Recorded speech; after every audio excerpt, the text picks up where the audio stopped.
Desert on Sunday. You've seen this play. It's running back Demercado, who lets the ball slip from his fingertips before he crosses the goal line. It would have been a 72-yard touchdown. They would have been up 28-6. Game would have been over. This video has been making the rounds. That's head coach Jonathan Gannon after the incident coming over. You see the moment. I'm not going to describe exactly what it is. You see it. Does he hit him? Does he slap him? I'll let you make up your own mind. Gannon himself, the head coach, spoke about it yesterday. I woke up this morning and didn't feel great about it, honestly. And so in the team meeting, I addressed it. I apologized to Omari, apologized to the team. And I just told him I kind of let the moment of what happened get the better of me there. It's not really who I am, who I want to be, and I told the guys that today. So it's a mistake by me, and it's just like everybody in there.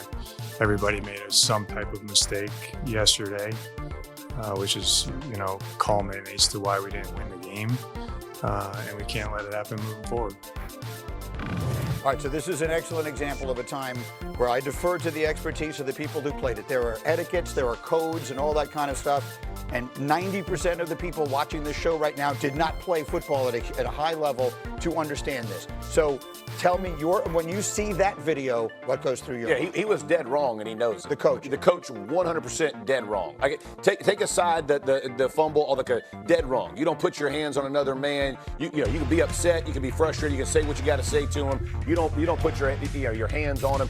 I will say, I felt that was an authentic apology. Like, I felt like he meant what he said. I thought about it last night. I blew it. I made a mistake as well. I appreciate him saying that to the team, addressing the team first before he did it through the press. And it happens. I mean, I've had coaches fight. I've fought with players.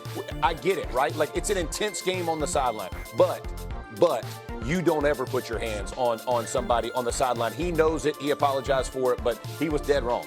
So we don't really got HR in football, so it's a unique place. Like, That's right. Normally there are some things that are allowed to happen on a football team and a football field that aren't allowed in other workplaces. But there's one thing about hierarchy that always remains true, is you can't do things to me that I can't do back to you. So, like, in football, like Jeff said, I've fought teammates have fought me. Right. That's fine. I've seen coaches fight. They yell at each other. I've had coaches cuss at me. I can cuss back at the coach. Right. What you can't do is, because what we all know what would happen in that actual situation is, if Demercado wants to fight him, he whoop his ass. Right. So, like, you can't slap me in the chest and know that I can't do nothing about it and think that it's okay. And then we didn't even speak to the fact that it's clear that the guy is crushed.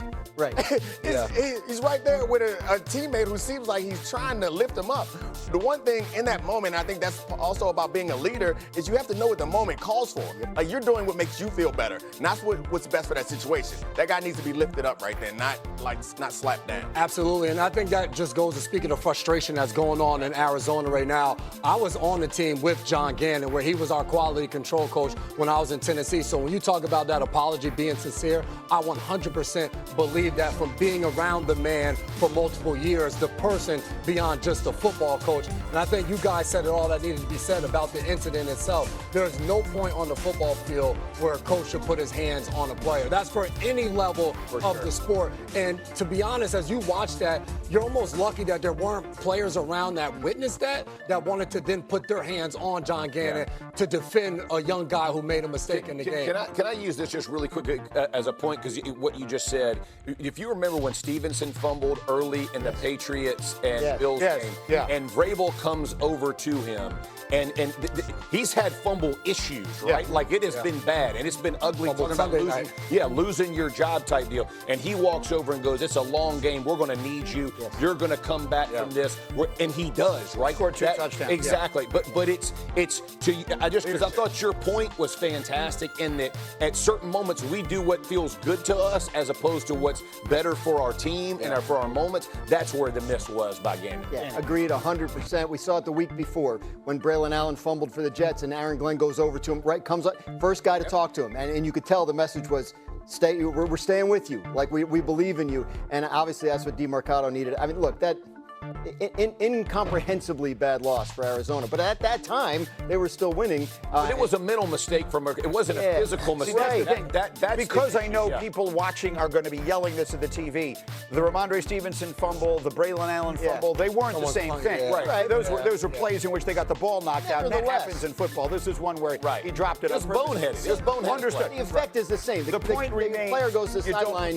You don't hit the player no matter The what. worst thing about this is now we have to be serious about this game that absolutely was an unserious game. I would rather talk about how unserious that football game was. Talk about how serious we have to take these slaps. They had a serious game in Milwaukee last agony to the ecstasy. Statement win by the Jaguars. They're 4-1 for the first time since 2007. And just look at the AFC. Now, I know we're a long way from the end of the season. Well, let's look. But if the playoffs began today, Jeff at the top, Jeff. the Colts would be the 1 seed. I won't stand Average it well I will over. not 30 a clip. I don't give a damn how many plays you play for them. I don't care how many games you coach for them. I don't care that you won a Super Bowl. Before the season started, I said the Colts was going to be good. You weren't out here talking about it. You don't get to take credit for I don't work in the summer. My coach. I don't work in the summer. I get summer break, dog. I was with you. I saw the segment at home. I watched you. I was cheering you on. Okay. Our Colts are number one. There we go. Fair enough. But the most interesting thing about that graphic to many would be exactly what it says on the bottom of the screen. It did not include the Ravens. It did not include the Chiefs.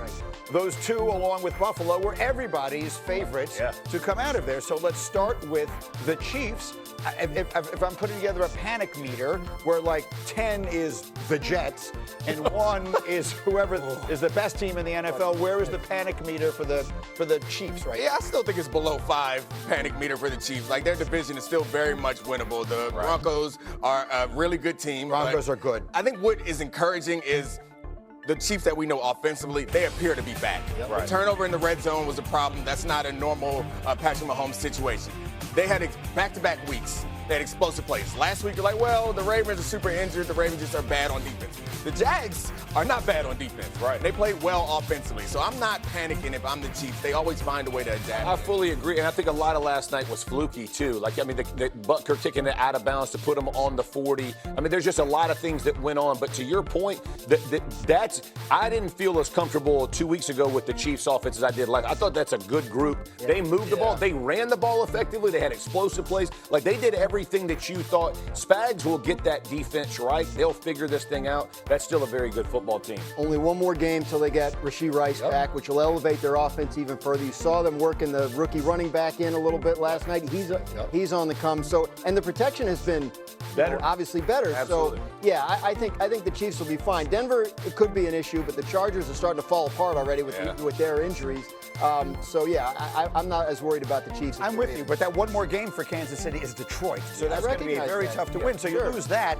Now you're 2-4. Denver's going to London this week. They have what should be an easier win against the Jets. All kidding aside. So that could be some trouble.